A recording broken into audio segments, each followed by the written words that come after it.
Assalamu alaikum, dear 10th class students. How are you all? I hope that you all are fine by the grace of Almighty Allah. आज हम exercise 9.1 का question number 3 start करने जा रहे हैं। तो चलिए स्टार्ट करते हैं। A contractor plans to install 2 slides for the children to play in a park. For the children below the age of 5 years, she prefers to have a slide whose top is at a height of 1.5 meter and is inclined at an angle of 30 degrees to the ground. Whereas for elder children, she wants to have a steep slide at a height of 3 meter and inclined at an angle of 60 degrees to the ground. What should be the length of the sliders in each case?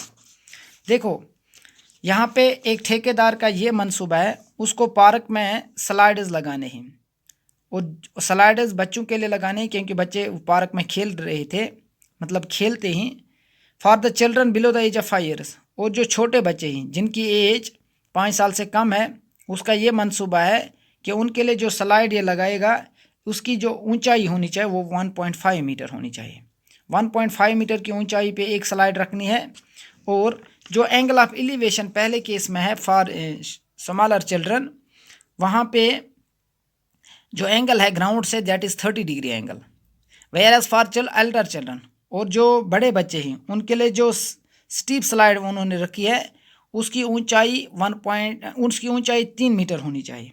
3 metre की ऊंचाई पे बड़े बच्चों के लिए slide रखी गई है to the ground. What should be the length of the slide in each case, हर एक केस में आपको स्लाइड की लेंथ निकालनी है। तो चलिए स्टार्ट करते हैं। देखो मैंने यहाँ पे यंगर चिल्ड्रन के लिए ये फिगर बना ली। AC जो है ये स्लाइड है और जो A है it is here top and जो एंगल ऑफ एलिवेशन है दैट इज़ 30 डिग्री। ये स्लाइड AC जो है ये छोटे बच्चों के लिए है और ये आप ये फिगर देख सकते हो PQR right angle at Q, ये आप बड़े बच्चों के लिए ये स्लाइड देख सकते हो। और इस स्लाइड की ऊंचाई 3 मीटर यहाँ की ऊंचाई पे इस स्लाइड को रखा गया है। तो चलिए स्टार्ट करते हैं। मैं लिखता हूँ यहाँ पे लेट स्लाइड मीनस जिस जगह से वो आराम से फिसल जाएंगे। Let AC and PR be the sliders. Let AC and PR be the sliders for younger and elder children respectively. Let AC and PR be the sliders for younger and elder children respectively. अब लिखते हैं इन triangle ABC it is right angled at B we have, हमें trigonometric ratios यहाँ पे इस्तेमाल करने हैं। अगर मैं साइन की बात करूँगा तो साइन 30 निकालना है मुझे। Sine is equal to perpendicular by hypotenuse, हमें इस ट्रायंगल में हाइपोटेन्यूज निकालना है तो यही रेशियो इस्तेमाल हो जाएगा। तो हम लिखेंगे sine 30 is equal to perpendicular by hypotenuse. Sine 30 का जो वैल्यू है that is 1/2, perpendicular is AB and hypotenuse is AC। So 1/2 is equal to AB जो है that is 1.5 metre and AC जो है इट इज़ नॉट गिवन, इसको हम AC ही रखते हैं। तो आप लिखते हैं 1 क्रॉस मल्टीप्लिकेशन कर लेंगे। AC into 1 is that is AC is equal to 2 into 1.5 that is 3 metre. अब जो छोटे बच्चों के लिए स्लाइड रखी गई है उसकी लेंथ कितनी होनी चाहिए? 3 मीटर लेंथ होनी चाहिए। जो छोटे बच्चों के लिए स्लाइड रखी गई उसकी लेंथ 3 मीटर होनी चाहिए। फिर से समझाता हूँ। Let AC and PR be the sliders for younger and elder children respectively. In triangle ABC we have sine 30 हमने निकाला that is perpendicular over hypotenuse. Sine 30 का वैल्यू है 1/2, perpendicular is AB and hypotenuse is AC. So we write 1/2 is equal to AB is 1.5 meter and this AC it is not given, so we take it as AC. 1/2 is equal to 1.5 by AC. AC1 is AC is equal to 2 into 1.5 that is 3 metre. तो जो छोटे बच्चे हैं उनके लिए जो slide रखी उसकी लेंथ है 3 मीटर। आई होप आपको इतना समझ में आया होगा। अगर आप इसका स्क्रीनशॉट लेना चाहते हो तो आप ले सकते हो।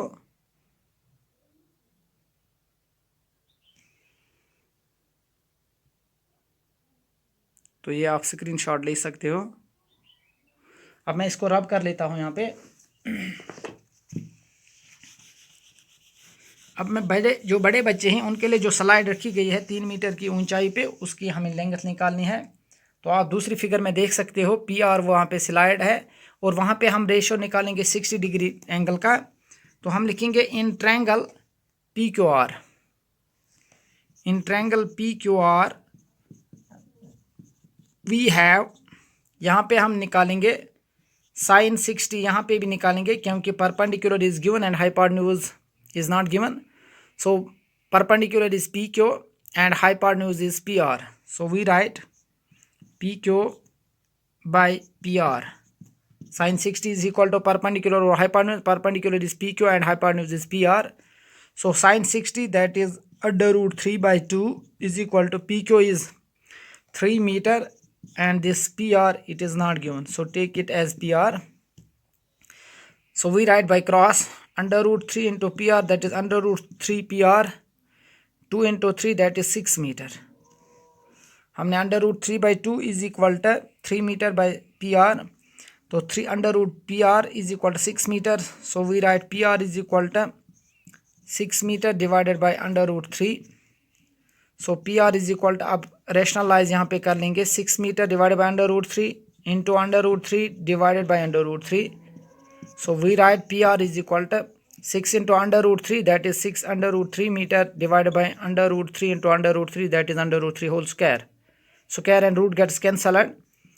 So we write PR is equal to 6 under root 3 divided by 3, by cancellation 3 1s are 3, 3 2s are 6. So PR is equal to 2 under root 3 meter. तो जो बड़े बच्चे हैं उनके लिए जो स्लाइड रखी है उसकी जो लेंथ है that is 2 under root 3 metre.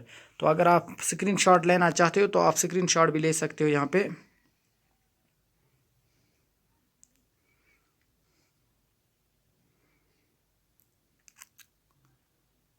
तो ये आप स्क्रीनशॉट ले सकते हो यहाँ पे। आई होप आपको ये क्वेश्चन समझ में आया होगा। तब इस क्वेश्चन को रब कर लेते हैं यहाँ पे। अब मैं एक और क्वेश्चन उठाने जा रहा हूँ, that is question number 4। Question number 4 इसी एक्सरसाइज का।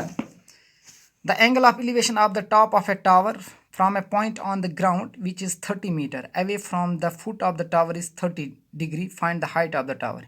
ये कह रहा है जो एंगल ऑफ एलिवेशन है टावर का, जो टॉप है जब वो ग्राउंड के एक पॉइंट से कनेक्ट होता है, जो एंगल ऑफ एलिवेशन वहाँ पे बनती है दैट इज़ 30 डिग्री। बट जो ग्राउंड का फुट है उस फुट से लेकर उस पॉइंट तक जहाँ पे एंगल ऑफ एलिवेशन बनती है दैट इज़ 30 डिग्री, वो वहाँ पे 30 डिग्री एंगल बनाता है। लेकिन जो फुट है टावर का फुट और उस पॉइंट से जहाँ पे 30 डिग्री एंगल बनती है वहाँ तक जो डिस्टेंस है दैट इज़ 30 मीटर। वो वहाँ तक कितनी है 30 metre. Find the height of the tower, हमें टावर की हाइट निकालनी है। तो हम यहाँ पे लिखते ही हम एक राइट ट्रायंगल को यहाँ पे कंसिडर कर लेते हैं। Let A B the tower of height, इसकी हाइट हमें मालूम नहीं है, ऑफ हाइट h मीटर। मैंने ए बी एक टावर मान लिया, इसकी हाइट है h मीटर और जो टावर का फुट है, टावर का फुट जो है वो है b और जहाँ पे एंगल ऑफ एलिवेशन बनती है 30 डिग्री, ये यहाँ पे एंगल ऑफ एलिवेशन है 30 डिग्री और यहाँ से टावर के फुट से इस पॉइंट तक जहाँ पे एंगल ऑफ एलिवेशन 30 डिग्री बनती है इसकी जो डिस्टेंस है दैट इज़ 30 मीटर। टावर का जो फुट है दैट इज़ b और वहाँ उस पॉइंट तक जहाँ पर एंगल ऑफ एलिवेशन 30 डिग्री बनती है वहाँ तक जो डिस्टेंस दैट इज़ 30 मीटर। आपको टावर की हाइट निकालनी है। तो हम लिखते हैं let A B the tower, मैंने ए बी को टावर मान लिया, ऑफ हाइट, इसकी जो हाइट है वो है h metre. Let A B the tower of height h metre and B C is equal to 30 metre. जो बी सी है वो क्या है 30 metre and the angle of elevation, B C जो है ये डिस्टेंस है from the foot to the point where the angle of elevation is formed and BC is 30 meter and the angle of elevation is 30 degree. That is angle ACB is equal to 30 degree. Angle of elevation जो है, angle of elevation simply आप याद रखोगे, angle of elevation एक object पे हम उस time view करते हैं जब एंगल बनती है लाइन ऑफ साइड से with the horizontal, when it is above the horizontal line. जब हॉरिजॉन्टल लाइन के अबव में एंगल होती है, जब हम हॉरिजॉन्टल के ऊपर लाइन के ऊपर एंगल बनाते हैं, और जब हम एंगल एक ऑब्जेक्ट की तरफ ऊपर की तरफ देखते हैं, अपवर्ड्स में देखते हैं, तो उस एंगल को हम सिंपली एंगल ऑफ एलिवेशन कहते हैं। तो हमने यहाँ पे लिखा let A B the tower of height h metre and B C is equal to 30 metre and the angle of elevation is 30 degree, that is angle A C B is equal to 30 degree. अब लिखेंगे in triangle A B C we have angle A, in triangle A B C we have, हम यहाँ पे अगर sine की बात करेंगे, sine is equal to perpendicular और हाइपोटेन्यूज, तो हाइपोटेन्यूज यहाँ पे गिवन नहीं है। अब कास की बात करेंगे, बेस और हाइपोटेन्यूज, वो भी पॉसिबल नहीं है, इसलिए हम टेन रेशो की बात करेंगे। यहाँ पे टेन 30 डिग्री निकालेंगे, that is perpendicular by base. Tan 30 जो है that is 1 by √3। Perpendicular is h metre and base is here 30 metre. Metre and metre gets cancelled, so we write 1 by √3 is equal to h by 30. By cross √3 into h, √3h is equal to 31 is 30. So we write h is equal to 30 divided by √3. 30 divide by √3 जो निकल गया, अब हम rationalise कर लेंगे √3 से multiple numerator में भी और डिनोमिनेटर में भी। So h is equal to 30 √3 divided by √3 whole square. Square and root get us cancelled. Here remains h is equal to 30 √3 divided by 3. 3 1 is 3, 3 10 is 30. So h is equal to 10 √3. तो आप लिखोगे therefore height of tower is 10 √3. फिर से आप देखिएगा that AB be the tower of height h meter and BC जो है it is here 30 metre and the angle of elevation, जो angle of elevation horizontal line के ऊपर जो एंगल बनती है जब ऑब्जेक्ट, जब टावर की हाइट h मीटर है, तो एंगल ऑफ एलिवेशन ग्राउंड पे जो बनती है हॉरिजॉन्टल लाइन के ऊपर दैट इज 30 डिग्री, इसलिए मैंने लिखा and the angle of elevation is 30 degree, that is angle ACB is equal to 30 degree. In triangle ABC हमने ली, वी हैव, हमने tan रेशियो निकाला, tan 30 is equal to perpendicular by base, tan 30 that is 1 by √3 is equal to perpendicular h metre, base is 30 metre, so 1 by √3 is equal to h by 30, metre metre gate is cancelled, by cross √3 into h, √3h is equal to 30, तो h का value है 30 divide by √3। फिर denominator का root cancel करने के लिए हमने rationalise किया, तो √3 से न्यूमरेटर में भी मल्टीपल और डिनोमिनेटर को भी मल्टीपल किया, so h is equal to 30 into √3 that is 30 √3 divide by √3 into √3 that is √3 whole square, so h is equal to 30 √3 divide by square and root gets cancel, here minus 3 से cancellation, 3 1 is 3 10 is 30, h is equal 10 √3।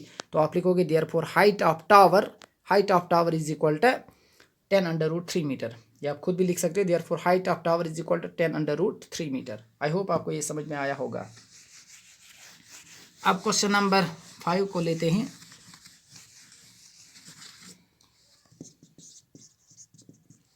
Question number जो 5 है, a kite is flying at a height of 60 metre above the ground. एक kite वो fly करता है, मतलब उड़ रहा है ग्राउंड से 60 मीटर की ऊंची पर, ग्राउंड से लेकर जो हाइट है that is 60 metre. The string attached to the kite is temporary tied, और उसको एक रस्सी से बांधा गया, लेकिन उस रस्सी को आर्जी तौर पर ग्राउंड के एक पॉइंट से जोड़ा गया। The inclination of the string with the ground 60 degree, और जो एंगल ऑफ एलिवेशन वहाँ पे बनती है ग्राउंड के point say that is 60 degree. हमें लेंथ निकालना है स्ट्रिंग की, जो वहाँ पे रस्सी रखी गई है, जो स्ट्रिंग वहाँ पे रखी गई है काइट को कनेक्ट करने में, और find the length of the string, आपको उस स्ट्रिंग की लेंथ निकालने है। Assuming that there is no slack in the string, उसमें कोई स्लैक नहीं है। यहाँ पे एक काइट जो है 60 मीटर अबव द ग्राउंड है। मान लीजिए ये काइट है, यहाँ पे हम एक फिगर बना लेंगे, इसको हम इधर बना लेते हैं। This point it is the position of kite and it is above the ground. How much flying? That is 60 meter above the ground it is flying, and this one BC it is the horizontal ground, and this angle is 60 degree, तो आप देख सकते हो let A B the position of kite and B C B the horizontal ground and the angle of elevation is 60 degree and सिटरिंग जो है यहाँ पे दैट इज ए सी। इसमें कोई स्लैक नहीं है, मीनस इसमें यहाँ पे स्लैक्स नहीं है, ये स्ट्रेट है। तो हम लिखते हैं यहाँ पे let A B the position of kite, slack गई गांड यथ इस वनान छ, let A B the position of kite and B C B the, let A B the position of kite and it is